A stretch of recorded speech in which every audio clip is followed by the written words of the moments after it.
আমাদেরকে এখানে আসার বসার তৌফিক দান করেছেন। তো আমরা বলিষ্ঠ কণ্ঠে একবার আল্লাহ পাকের শুকর আদায় করি আলহামদুলিল্লাহ। আপনারা মোটামুটি সকাল থেকেই অনেকে উপস্থিত হয়েছেন, বিভিন্ন মেহমানদের গুরুত্বপূর্ণ আলোচনা শুনেছেন। আমার পূর্বে দুইজন মেহমানের কিছু কথা আমি শুনছি। একজন হলেন খতিবে বাঙ্গাল হজরত মাওলানা জুনায়েদ আল হাবিব, পরেরটা আর আমি কইলাম না,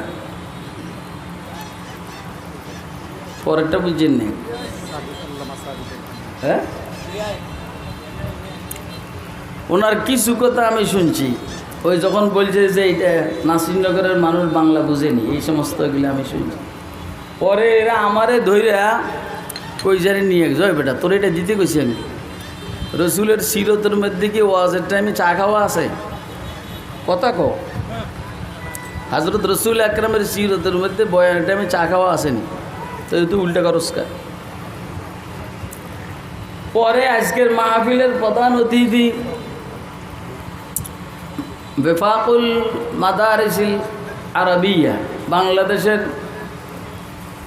কি নাকি হেফাজত ইসলামের সম্মানিত মহাসচিব আল্লামা সাজিদুর রহমান সাহাব, ওনারও শেষের দিকের কিছু কথা আমি শুনছি।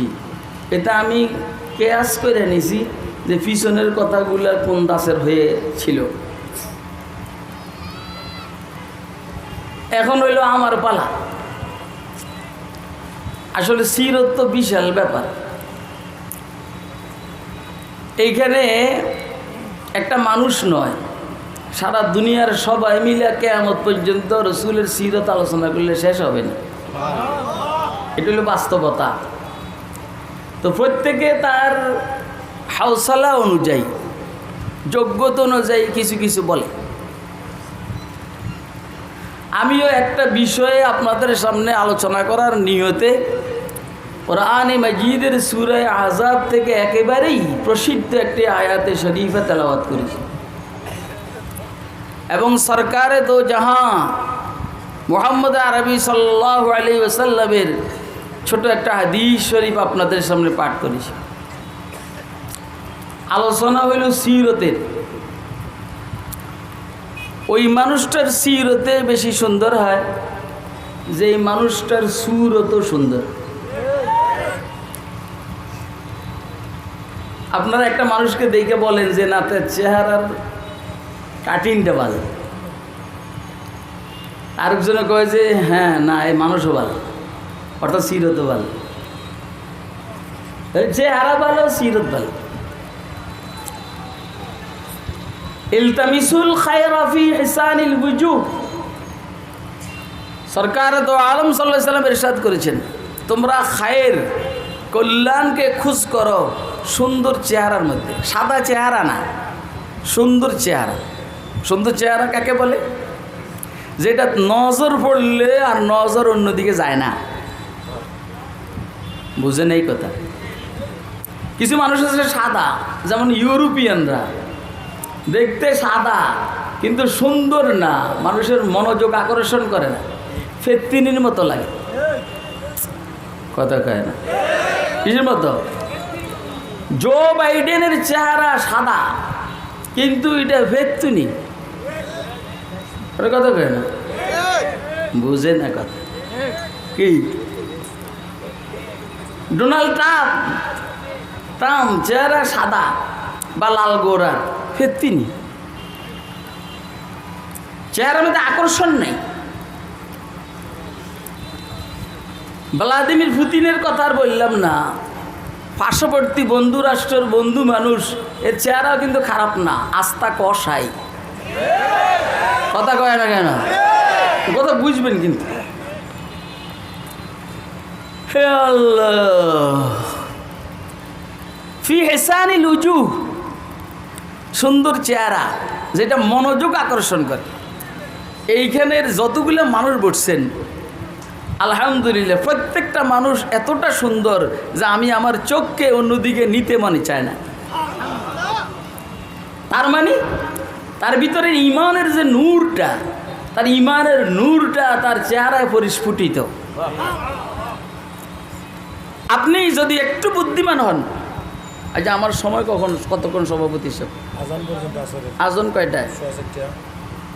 আজান হবে 4:00।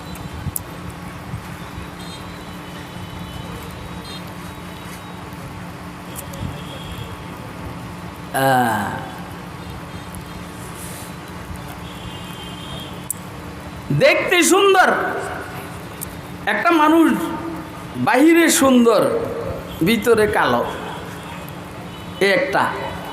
আর একটা মানুষ বাহিরেও কালো ভিতরেও কালো, আছে না?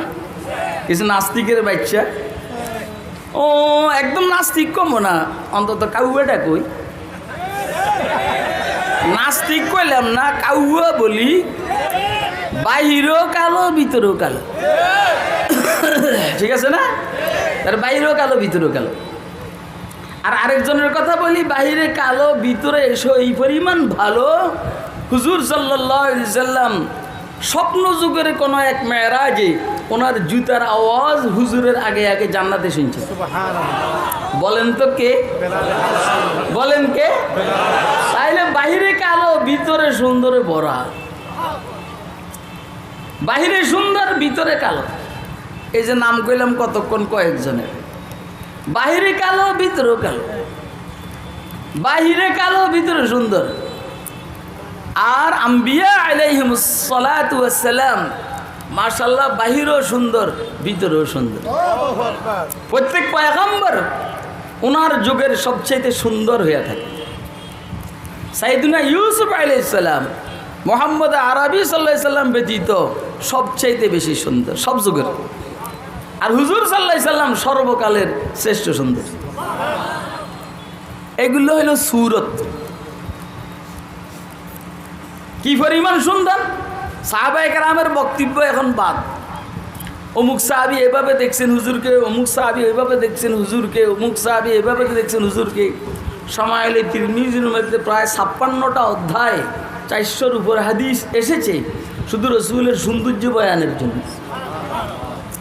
একটা মানুষের সৌন্দর্যের বয়ানের জন্য 400-র উপরে হাদিস আসছে। হুজুর যখন কথা বলতেন, সামনের উপরের 2 দাঁতের মাঝখানের ছিদ্র দিয়া নূর বাইরিত। কি বাইরিত? এগুলা কথা। কিন্তু জিবরাইল আলাইহিস সালামের এইখানে একটা মূল্যায়ন আছে। হযরত জিবরাইল আলাইহিস সালাম হুজুরের সৌন্দর্যের একটা বক্তব্য দিয়েছেন, এটা তিরমিজি শরীফের মধ্যে আছে। হযরত জিবরাইল বলেন, আমি পৃথিবীর পূর্ব পশ্চিম উত্তর দক্ষিণ সব গাইডা ফেলাইছি।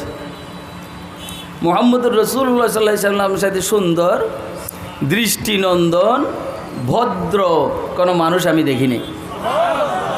আলাবতু মাশারিকাল আরদি ওয়া মাগারিবাহা ফালাম আরা আহাদান আহসানা ওয়া আজমালা ওয়া আশরাফা মিন মুহাম্মাদির রাসূলিল্লাহ সাল্লাল্লাহু আলাইহি ওয়াসাল্লাম। পৃথিবীর পূর্ব পশ্চিম সব আমি ঘুরে ঘুরে দেখছি, মুহাম্মদুর রাসূলুল্লাহ সাল্লাল্লাহু আলাইহি সাল্লামের থেকে সুন্দর, বাহ্যিক সুন্দর, ও আজমালা দৃষ্টিনন্দন, মানে নাক যেভাবে হওয়ার দরকার এর চাইতে আর সুন্দর কল্পনা করা যায় না। কান মোবারক যেভাবে হওয়ার দরকার এর চাইতে আর সুন্দর কল্পনা করা যায় না। চোখ মোবারক যেভাবে হওয়ার দরকার এর চাইতে আর সুন্দর কল্পনা করা যায় না। দৃষ্টিনন্দন মুহাম্মদের চাইতে আর কাকেও দেখি নাই। এবং হুজুরের চাইতে ভদ্র ও শরীফও কাকেও দেখি নাই। তাহলে হুজুর সাল্লাল্লাহু আলাইহি সাল্লাম শরীফ ছিলেন। কি ছিলেন? বলেন বলেন।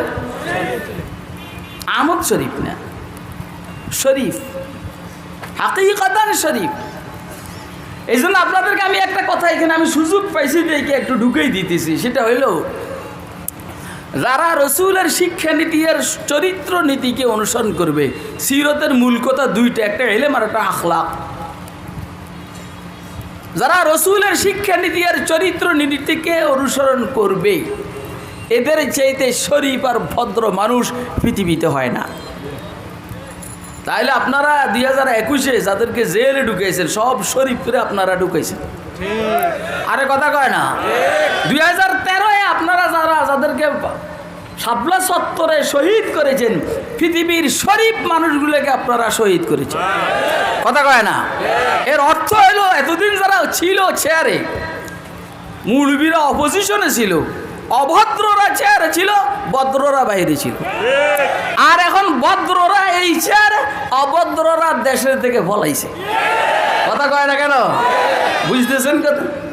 হ্যাঁ, অভদ্ররা কোথায় জিয়ানে ফলাইছে, এরও টাকার সুযোগ নেই।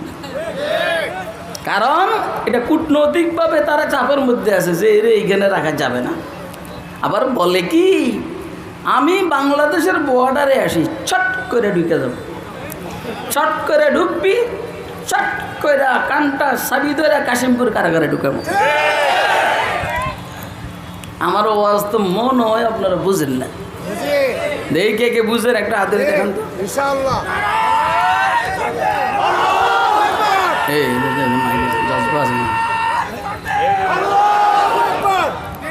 আর তোর বেটা তোর দিন ইসলাম সাজিদুর রহমান সাহেবের সময় হুদায় গেল চিল্লাইছিস তোরা। আমি লক্ষ্য করছি তোরা ব্রাহ্মণবাড়ি এই রুমে নিজেদের এলাকার মানুষ চিল্লাস, আর আমি যখন বাইরের আসি চিল্লাস। আমি কি বাইরের বেটা?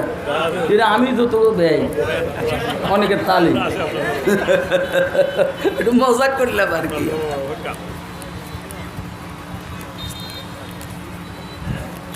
দেখেন, অভদ্ররা এই চেয়ারে থাকার কারণে দুনিয়ার যত সব অভদ্রতা বাংলাদেশি জনগণের সাথে করেছে।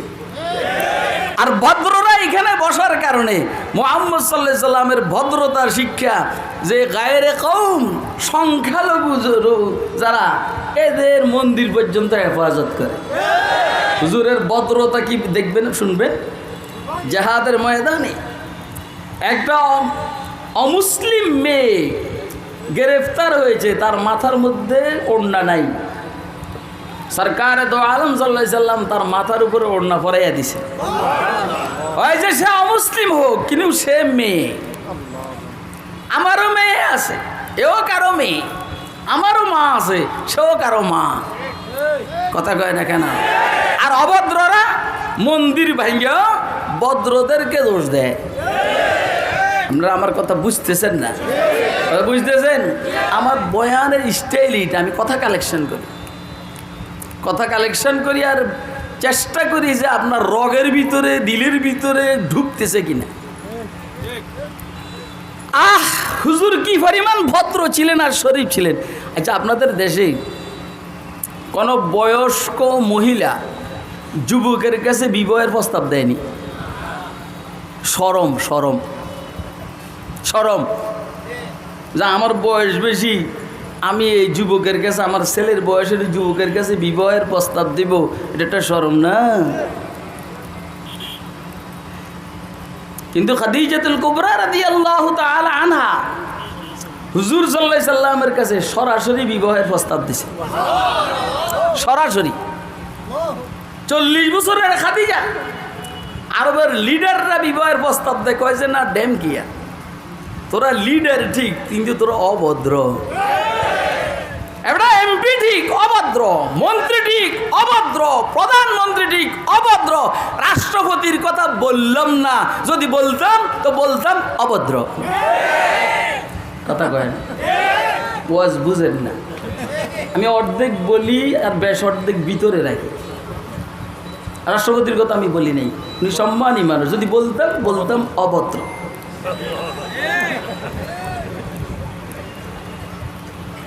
নিরাপদ না, কেউ নিরাপদ না।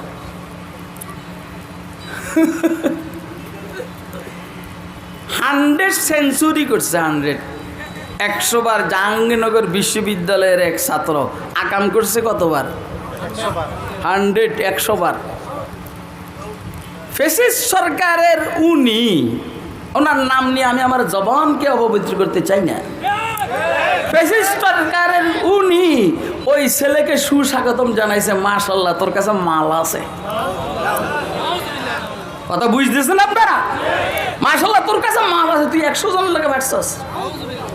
অভদ্র যাকে বলে, মুহাম্মদ আরবি সাল্লাল্লাহু আলাইহি সাল্লামের কাছে খাদিজাতুল কুবরা বিবাহের প্রস্তাব দিয়েছেন। শব্দটা কিভাবে ছিল?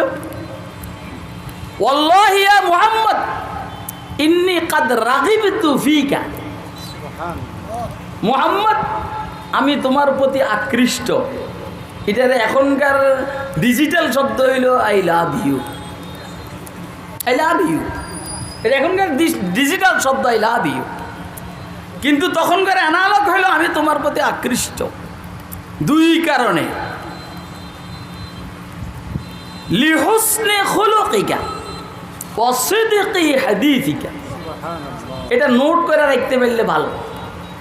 লিহুসনে খুলুকিকা ওয়া সিদকি হাদিসিকা, তোমার চরিত্র সুন্দর আর তুমি সত্যবাদী। বয়স তখন 25, 24, 25 বছরের যুবকের কাছে 40 বছরের মোটামুটি বড় বয়সের একটা মহিলা বিবাহের প্রস্তাবটা এভাবে দেয়, আমি তোমাকে আই লাভ ইউ। দুই কারণে, চরিত্র তোমার ভালো আর সত্য কথা বলো। এই দেশের নেতা নেত্রীরা যদি মুহাম্মদ সাল্লাল্লাহু আলাইহি সাল্লামের 25 বছর বয়সের যে এই অবস্থা, চরিত্র ভালো আর সত্য কথা বলা, এটা যদি এই দেশের নেতা নেত্রীরা বলতে করতে অভ্যস্ত হতো, তাইলে এভাবে জুতার বাড়ি আর জাউর বাড়ি খাইয়া দেশ থেকে পলাইতে হতো না। আমি কথা বুঝাইতে পারছি না? হ্যাঁ, লিহুসনে খুলুকিকা ওয়া সিদকি হাদিসি। বলেন, এদেশের কোন যুবকের বয়স 25 বছর তার চরিত্র ভালো?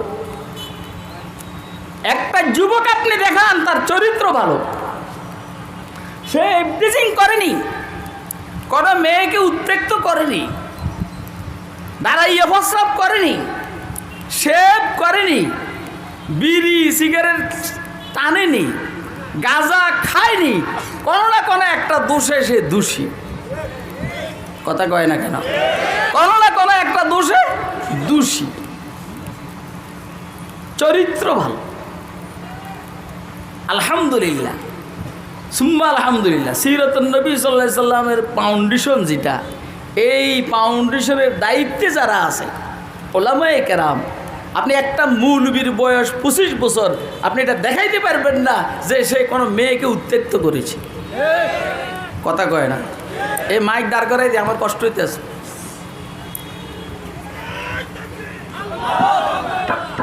একটা মেয়েকে উত্তেক্ত করেছে কোনো কওমি মাদ্রাসার ছেলে। কথা কয় না?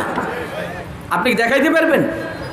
এই ব্রাহ্মণবাড়িয়াতে এটাকে আপনি দেখাইতে পারবেন যে কওমি মাদ্রাসার ছেলে? কওমি মাদ্রাসা বাদ দেন, সরকারি মাদ্রাসার কোনো ছেলে একটা মেয়েকে উত্তেক্ত করেছে, হ্যাঁ, তাকে প্রলোভন দিয়া আগাম গুকাম করে 26 টুকরা করছে। কথা কয় না? একটা তালিবুল ইলম, কওমি মাদ্রাসা হোক সরকারি মাদ্রাসা হোক, এরা 25 বছর বয়সের কোনো বয়স 25 বছর কোনো যুবতীকে উত্তেক্ত করেছে, এটা কি আপনারা দেখছেন, শুনছেন? রোডের পাশে দাঁড়াইয়া প্রস্তাব করছে, দেখছেন? আমাদের ভাইদের মধ্যে, বাচ্চাদের মধ্যে একটা গ্রুপ আছে, দাড়ি ছোটো করে, শাঁসে না, বুঝে না, দেখে ছোটো করে, বুঝলে আর ছোটো করতো না। ও কার কাছে শুনছে কোনো রকম রাখলেই হবে। অথচ ইজমায়ে সাহাবা হইল দাড়ি এক মুষ্টি রাখা ওয়াজিব। বুঝতেছেন না কথা? কথা বুঝতেছেন? ইজমায়ে সাহাবা হইল, সাহাবায়ে কেরামের ঐক্যমত, দাড়ি এক মুষ্টি রাখা ওয়াজিব। যা হোক, আমার বক্তব্য হইল এর বাইরে অন্য অন্য শিক্ষা প্রতিষ্ঠানের 20-25 বছরের পোলাপানে এই 2 নম্বরীগুলা কলেজই করে না। কথা কয় না? কেন করে?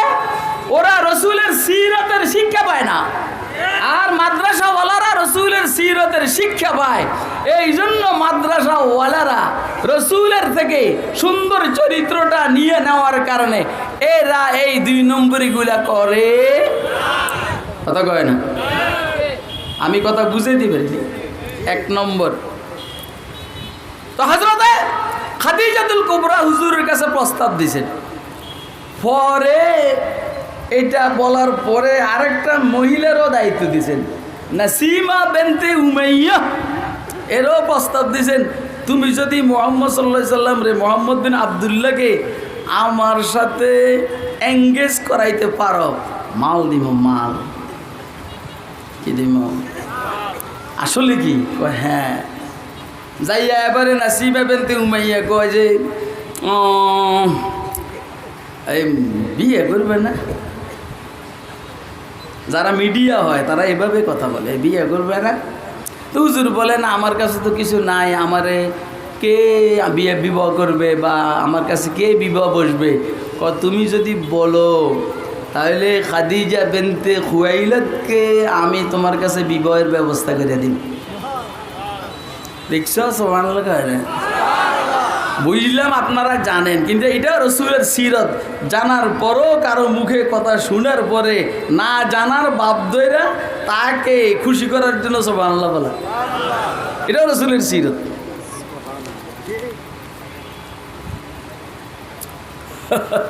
যাইয়া কথাবার্তা সোজা হয়ে গেছে। তাইলে একটা হলো চরিত্র সুন্দর, আর একটা হইল সত্য কথা। আলহামদুলিল্লাহ গত 15, 16, 17 বছর পর্যন্ত আমরা আমাদের এই দেশের নেতার নেত্রী সর্বোচ্চ যে বা যারা ছিল এদের থেকেও কোনো সত্য কথা আমরা শুনতে পাইনি। আরে কথা কয় না কেন? শুনতে পাইনি। 14 গোষ্ঠী মৃত্যু। ওই যে আমরা কই যে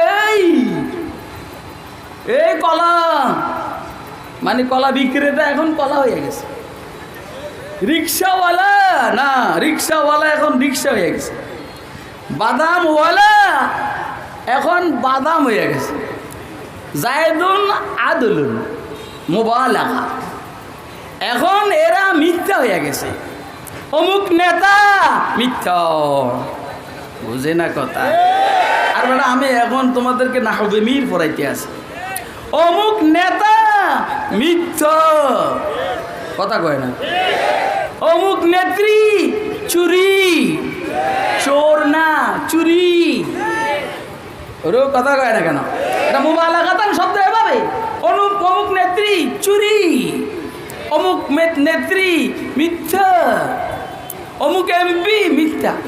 আমি এই দরবেশের মনে করছি এতের মতো বালা মানুষ বাংলাদেশে নেই, কিন্তু এই দরবেশ দরার থেকে খাওয়ার থেকে বাঁচার জন্য দাড়ি চাইছে আলাইছে, কথা কয় না কেন? দাড়ি চাইছে আলাইছে শুধু দুনিয়ার দরার থেকে বাঁচার জন্য। আর এই মেরাজুল হক মাজারির আপনি বলেন যে তোর 10 কোটি টাকা দিব, দাড়িটা শুধু সুন্নতের খেলাপ কর, মেরাজ বলবে তোর 10 কোটি টাকার উপরে থু থু, কথা কয় না কেন? তুই আমাকে গুলি করবি কিন্তু সরকারের সুন্নতের মধ্যে আমি হাত দিতে পারবো না। না না, আপনার রসুলের কোন সুন্নতের উপরে হাত দিতে পারবেন? কে কে পারবেন না হাত উঠে দেখান। নারা বাদ্য নারা হিদ, নারা দিয়ে আমি বাগ আবার আবার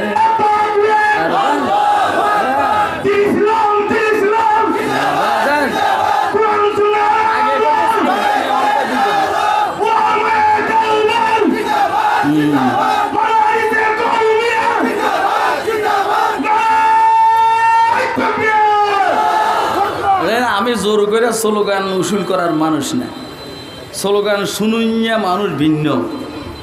আমার এখানে কাল কথা শুনবেন আর বুঝার চেষ্টা করবেন। আল্লাহু আকবার। তাহলে হুজুরের সিরতের বেশি কিছু লাগে না, চরিত্রটা ভালো, সত্য কথা বলেন না, চরিত্র ভালো আর কি কথা? সত্য কথা। আমরা পারবো তো ইনশাআল্লাহ। চরিত্র সম্পর্কে হুজুর বলছেন, সাজিদুর রহমান সাহেব বলছেন চরিত্র ভালো, ভদ্র। আমাদের দেশের ভদ্রগুলা কেমন জানেন? ভালো আছেন তো? কেমন আছেন? কথা কয় না? আপনারা দেখলে বলেন কি এই ছেলেটা অনেক ভদ্র। আপনি শুধু খোঁচা মাইরা দেখেন তার নেতার বিরুদ্ধে, নেত্রীর বিরুদ্ধে বলে দেখবেন সে অগ্নি শর্মা। এই সমস্ত টাউটার বাটপাররা রসুলের শান বেয়াদবি করা হয় তখন কোনো সমস্যা হয় না। নেতার ফুস্টার মধ্যে কেউ থুতু লাগাইতে দেখছে, নেত্রীর ছবির মধ্যে কেউ থুতু লাগাইতে দেখছে, এর জন্য 10 জন মার্ডার হয়ে যায়। কথা কয় না কেন? ইনশাআল্লাহ আগামী বাংলাদেশ রসুলের সিরতের অনুসারীদের বাংলাদেশ। আগামী বাংলাদেশ রসুলের আদর্শের অনুসারীদের বাংলাদেশ। কি ভাই আপনারা কি এর সাথে আছেন? কে কে আছেন হাতুরা দেখান।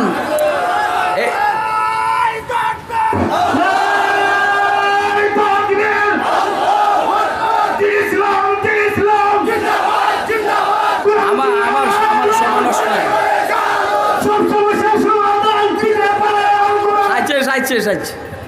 আমার সময় নষ্ট করার দরকার নেই। আবার আমরা পরে স্লোগান দিয়ে রাতে ঘুমের মধ্যে, আমি বাকি বাকি ঘুমের মধ্যে ওয়াজ করি। যখন মাহফিল সমানে চলে, রাতে যখন শুই তো ওয়াজ করি। কয় কয় কি হয়েছে, আমরা তো ঘরে হন, মানে আমার সাথে যে শোয় আর এটা কয় যে কি হয়েছে এরকম করেন কি, আমরা তো এখন গড়ে হই। আমি বললাম হ্যাঁ, আমি তো মনে করছি আমি স্টেজ, তখন একটা হালাত যায় আর কি। তা আপনারাও এরকম বাসায় গিয়ে স্লোগান দিয়ে এখন দিয়ে সময় নষ্ট করেন না। যা হইলো একটা হইলো সুরত আর একটা হইলো কি, কথা কয় না, একটা হইলো বাহ্যিক অবয়ব আর একটা হইলো ভিতরের মাল।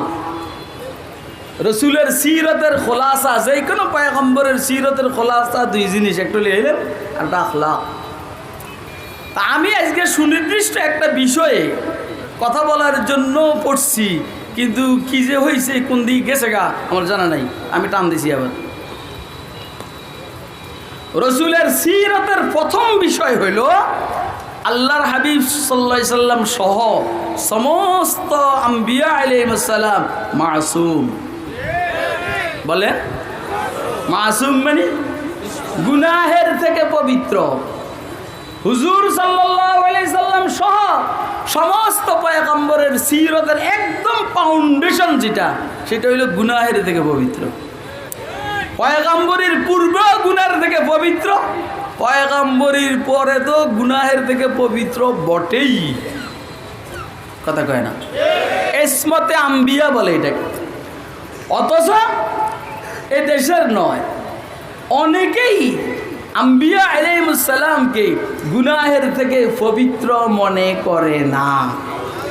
যারা আম্বিয়া আলাইহিস সালামকে গুনাহের থেকে পবিত্র মনে করে না, এদেরকে আমরা আর কিছু না বললে ও এতদূর বলতে পারবো যে এরা ফাসিক। কথা কয় না কেন? এরা কি বলেন না, এরা কি অর্থাৎ কবিরা গুনাহ করনেওয়ালা ফাসিক। হায় হায় হায় হায়, পয়গম্বর গুনাহের থেকে পবিত্র। এত লম্বা ইতিহাস বলার সময় নেই। কেন পবিত্র? 3 কারণ। এক কারণ, পয়গম্বরের সৃষ্টিগত যে মাটি, এটা জান্নাতি মাটি। জান্নাতি মাটি পবিত্র, এই জন্য পয়গম্বরের মানসিকতা পবিত্র। কথা কি আপনারা বুঝতেছেন? কথা নোট করবেন। 2 নম্বর, পয়গম্বর আল্লাহর জালাল জামালকে দেখেন, আল্লাহর রহমতও দেখেন, রাগও দেখেন। যারা রহমত রাগ আল্লাহটা দেখে, এরা আল্লাহর বিরোধিতা করতে পারে না। 3 নম্বর, পয়গম্বর কোনো কারণে বশরী টাকা যায়, মানবিক দুর্বলতার কারণে যদি গুনাহ হয়ে যে চাও ওয়াজ করি আমি চা খাই হেরা, তাহলে আমি ওয়াজ বন্ধ সাদে সাদে সাদে আমি পয়গম্বর বশরী টাকা যায় মানবিক দুর্বলতার কারণে। যদি কথার কথা প্রচণ্ড গরমকালে রোজা রাখছে, এখন ফ্রিজের ঠান্ডা পানির প্রতি হালকা যদি আকর্ষণ হয়, ও আল্লাহর ভয়ে পানি পান করে না। ঠিক পয়গম্বরও মানবিক দুর্বলতার কারণে যদি গুনাহের প্রতি একটু মাইলান হয়, ও কিন্তু আল্লাহ পাক হেফাজত করার কারণে গুনাহ ওনারা করতে পারেন না। তাহলে 3 কারণে পয়গম্বররা গুনাহের থেকে পবিত্র, মাসুম, নিষ্পাপ। নবুয়ত পাওয়ার পূর্ব নিষ্পাপ, নবুয়ত পাওয়ার পরেও নিষ্পাপ। আপনারা কি আমার কথা বুঝতেছেন? কে কে বুঝতেছেন হাত তুলে দেখান। আপনাদের সাথে আমাদের কোনো ভেজাল নাই। ভেজাল হইলো এইখানে, আপনারা আম্বিয়া আলাইহিস সালামকে মাসুম মনে করেন না, সাহাবায়ে কেরামকে মেয়ারে হক মনে করেন না। কথা কয় না কেন? হযরতে বুজুর্গানে দিন সাইর মাযহাবের ইমামের ব্যাপারে আপনাদের কিছু উল্টাপাল্টা বক্তব্য আছে। ইমাম মাহাদি সম্পর্কে আপনাদের উল্টাপাল্টা বক্তব্য আছে। দাড়ির ব্যাপারে আপনাদের উল্টাপাল্টা আকীদা আছে। আকীদাগত বেদাতীদের সাথে রাজনৈতিকভাবে ঐক্য হতে পারে, মগর দ্বীনি লাইনে ঐক্য হতে পারে। আপনারা কি আমার এই কথাগুলো বুঝতেছেন? কে কে বুঝতেছেন দেখি একটু হাত তুলে দেখান। তাহলে আম্বিয়া আলাইহিস সালামের সিরতের একেবারেই ফাউন্ডেশন হইল এরা নিষ্পাপ। 2 নম্বর হইল আম্বিয়া আলাইহিস সালামের সিরতের সর্বশেষ কথা, সবচেয়ে দামি কথা, পাওয়ারফুল কথা, মুহাম্মদুর রাসূলুল্লাহ সাল্লাল্লাহু আলাইহি সাল্লামের পরে আর কোন নতুন নবীর আগমন ঘটবে। আপনারা কি কথা বুঝতেছেন? কে কে বুঝতেছেন হাত তুলে দেখান। অর্থাৎ হুজুর সাল্লাল্লাহু আলাইহি সাল্লাম খাতামুন নবিয়্যিন, এই কথাটা এত ওজনদার কথা, এটা হলো হুজুরের সিরতের সবচেয়ে পাওয়ারফুল জিনিস। মুসা আলাইহিস সালামের সিরতের মধ্যে এটা নাই, ঈসা আলাইহিস সালামের সিরতের মধ্যে এটা নাই, আইয়ুব জাকারিয়ার সিরতের মধ্যে এটা নাই, হযরত সুলাইমান ইব্রাহিমের সিরতের মধ্যে নাই, ইসমাঈল নূহ নবিয়ুল্লাহ লূতের সিরতের মধ্যে এটা নাই। মুহাম্মদ মুস্তাফা হাবিবুল্লাহর সিরতের মূল কথা, শেষ কথা, আখেরি কথা, হুজুরের পরে আর কোন নতুন নবীর আগমন ঘটবে। যদি কেউ মনে করে মুহাম্মদ আরবি সাল্লাল্লাহু আলাইহি সাল্লামের পরে নতুন নবী আসবে, অথবা যারা মনে করে আসবে এদেরকে কাফেরও মনে করে না, এরা সব কাফের। এবারে বলেন কাদিয়ানীরা, বলেন কাদিয়ানীরা। এবারে তোমরা স্লোগান দাও।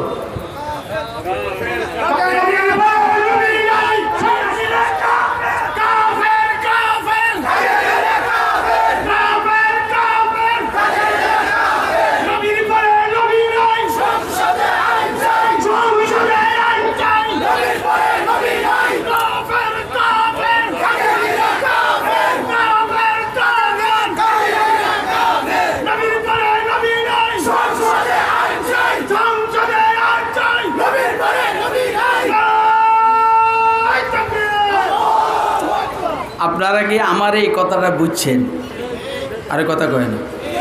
হুজুর সাল্লাল্লাহু আলাইহি সাল্লাম আসছে আগে, মাশাআল্লাহ, হুজুরের বয়ান সবার পরে, কথা কয় না।